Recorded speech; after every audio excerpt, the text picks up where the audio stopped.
Hi guys, അപ്പോൾ ഇന്നത്തെ ഒരു അപ്ഡേറ്റ്. എനിക്ക് ചിരിയാവല്ല അപ്ഡേറ്റ് പറയുമ്പോൾ. എന്തൊക്കെയാണ് ഇവിടെ നടക്കുന്നത്? ഫുൾ ഗമഗമ. ഹായ് ഗായ്സ്, അപ്പോൾ ഇന്നത്തെ ഒരു അപ്ഡേറ്റ്.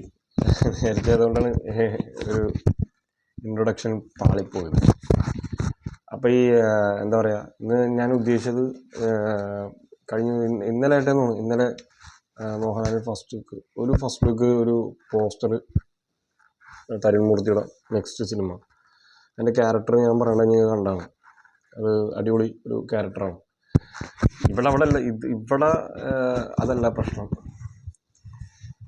ഇടയ്ക്ക് പറയുമ്പോൾ പാളിപ്പോണം അറിയോ. ചിരിയും വന്നിട്ട് ദേഷ്യവും വന്നിട്ട് എനിക്ക്. വേറൊന്നുമല്ല, ചെകുത്താൻ. ഈ ചെകുത്താൻ എന്തിനാണ് എനിക്കറിയില്ല മോഹൻലാലിനെ ടാർഗറ്റ് ചെയ്യണത്. കാരണം അവൻ ഇന്നലെ ഒരു വീഡിയോ ഇട്ടില്ല, മിനിയാന്നും വീഡിയോ ഇട്ടില്ല. ഇവൻ ഈ മൊത്തം, അതായത് നമ്മളെ നാടിന് നമുക്കൊരു ഇഷ്ടമുണ്ട്, ഇവൻ അതിനെതിരെ ഇവൻ എന്താ പറയുക വീഡിയോ പറഞ്ഞാണ്. ഇവൻ പറഞ്ഞത് എനിക്ക് യൂട്യൂബിൽ നിന്ന് പൈസ ഇല്ലെന്ന്. അപ്പം തന്നെ അവനെ അടിച്ച് മോറ് പൊളിക്കണം. കാരണം അവന് പൈസ ഇല്ലാണ്ടാണ് അവൻ ഇങ്ങനെ ഉണക്കണത്. അവൻ എവിടെയോ ഏതോ ഒരു നാട്ടിലാണ് അവൻ. മറ്റേ വിക്കിത്താക്ക് പറഞ്ഞ പോലെ അവിടെ നിന്നാണ് കുറ്റിയും പറിച്ചിട്ട് ഇവിടെ ഈ എറണാകുളത്ത് എവിടെയോ കൊച്ചി, ഞാൻ ഒരു വട്ടം അവനെ കലൂർ വെച്ച് കണ്ടിട്ടുണ്ട്, ഒളിച്ച് നിന്നിട്ടാണ് ചെയ്യണത്. ഇവൻ്റെ കൂടെ ഒരു പാവം പിടിച്ചവനുണ്ട്. അവൻ അത്യാവശ്യം എൻ്റെ വീഡിയോസൊക്കെ കാണണം, അവൻ അത്യാവശ്യം പിന്നെ കുഴപ്പമില്ല. പക്ഷെ ഇവനാണ് പ്രശ്നം. അവൻ ജസ്റ്റ് ഒന്ന് ട്രോൾ ചെയ്തിട്ട് പോകുള്ളൂ. പക്ഷെ ഇവൻ എന്ന് പറഞ്ഞു കഴിഞ്ഞാൽ ഈ തന്തക്ക് തിളക്കും. നടന്മാരായിക്കോട്ടെ, പിന്നെ ആ ബസ്സിലെ സീനിലായിരുന്നു, ഞാനൊന്നും പറയാൻ ഉദ്ദേശിക്കുന്നില്ല. ഇവരൊക്കെ ഇവന് ഭയങ്കര പുച്ഛമാണ്. ആ ബസ്സിലെ സീൻ തന്നെ അവർ ഫെമിനിസ്റ്റിനേക്കാളും തോൽവിയാണ് ഈ പറഞ്ഞ ചെകുത്താൻ. അവൻ്റെ അമ്മ തന്നെ പറഞ്ഞു, അവൻ്റെ അമ്മ പറഞ്ഞു ഹൃദ്രോഗിയാണ്, മാനസിക പ്രശ്നമുണ്ട്. അങ്ങനെയുള്ള അമ്മയെ പ്ലീസ് നമ്മളെ ആ ബുദ്ധിമുട്ട് മനസ്സിലായി. അവനെ പൂട്ടിയിട് ഈ ചെകുത്താനാ, അല്ലെങ്കിൽ അവൻ്റെ അക്കൗണ്ട് അടുത്ത് തന്നെ പൂട്ടിക്കും. ഇങ്ങനെ ഈ തന്തക്കും തള്ളക്കും ഇങ്ങനെ നടന്മാരെ ട്രോളാനും പിടിക്കാനും. കാരണം അതിൽ മോഹൻലാൽ ക്ലീൻ ഷേവ് ചെയ്ത് ഒന്നുമില്ല, കുറേ നാൾക്ക് ശേഷം പുള്ളിയുടെ അന്നത്തെ ആ ഒരു എന്താണ് ബോട്ടക്സിനേക്കാളും കുറച്ചും കൂടി ഇപ്പോൾ പഠിച്ചപ്പോൾ എല്ലാവർക്കും ഒരു ഇതായിട്ട് തോന്നിയിട്ടുണ്ട്.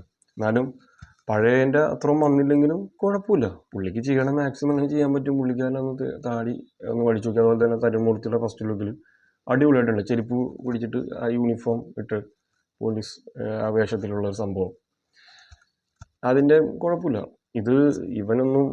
ഇവനറിയില്ലല്ലോ. ഇവൻ ഒന്നാം ഞാൻ പറഞ്ഞില്ലേ, ഇവൻ റൂമിൻ്റെ ഉള്ളിൽ എവിടെയോ, ഞാൻ പറഞ്ഞില്ല കലൂര് ഞാൻ കണ്ടെന്ന് പറഞ്ഞില്ലേ, അവിടെ എവിടെയോ ഒളിച്ചിരുന്ന വീഡിയോ ആണ് ചെകുത്താൻ. അതുകൊണ്ടാണ് ചെകുത്താൻ തന്നെ. അവനെന്തോ പ്രശ്നമുണ്ട്. കാരണം അവനെങ്ങനെ അതായത് ബസ്സിലെ കേസാണ് അവന് ഏറ്റവും കൂടുതൽ ഇങ്ങനെ. ഞാൻ വിചാരിച്ച അവൻ്റെ ഭാഗത്തുനിന്ന് കാര്യം എന്തൊക്കെ നടന്മാരെ പറ്റി പറയേണ്ടതല്ല. സിനിമ കാണുമ്പോൾ പിന്നെ അവരെ പൊക്കി അടിക്കേണ്ട കേസൊന്നും ഇല്ല നമുക്ക്. സിനിമ കണ്ട് ഇഷ്ടപ്പെട്ട് കഴിഞ്ഞാൽ ഇഷ്ടപ്പെട്ടത്രേ ഉള്ളൂ. പക്ഷേ ഇവൻ ആ ബസ്സിലെ കേസ് ഉണ്ടായപ്പോൾ അയാൾക്കെതിരെയായിരുന്നു ഇവൻ ഇന്നും വീഡിയോ ഇട്ട്.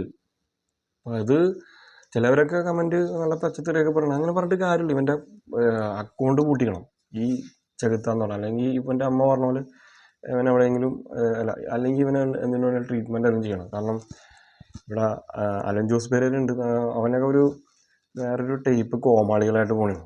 അവരിതേവരെ വന്നിട്ട് ഫ്രെയിം വന്നിട്ട് ഈ പറഞ്ഞ പോലെ നടന്മാരൊന്നും അവർക്കറിയാം പണി കിട്ടുമെന്ന് അറിയാം. പക്ഷെ ഇവനെ എനിക്ക് തോന്നുന്നത് നിരന്തരം ഇവന് വന്നുണ്ടാവും. ഇവനെ ഒളിച്ച് താമസിച്ച് വീഡിയോ എടുക്കുന്നത്. അത് ഈ ഫാൻസ് ഉള്ളവന്മാരെ കൊള്ളില്ല, അതുകൊണ്ടാണ്. അതായത് ഈ മോഹൻലാലിൻ്റെ ഫാൻസ് ഉള്ളവന്മാർ പിടിച്ചിട്ട് നല്ല ഇടിച്ചിട്ട് വീഡിയോ ഇടിക്കണം ഇവനെ കൊണ്ട്.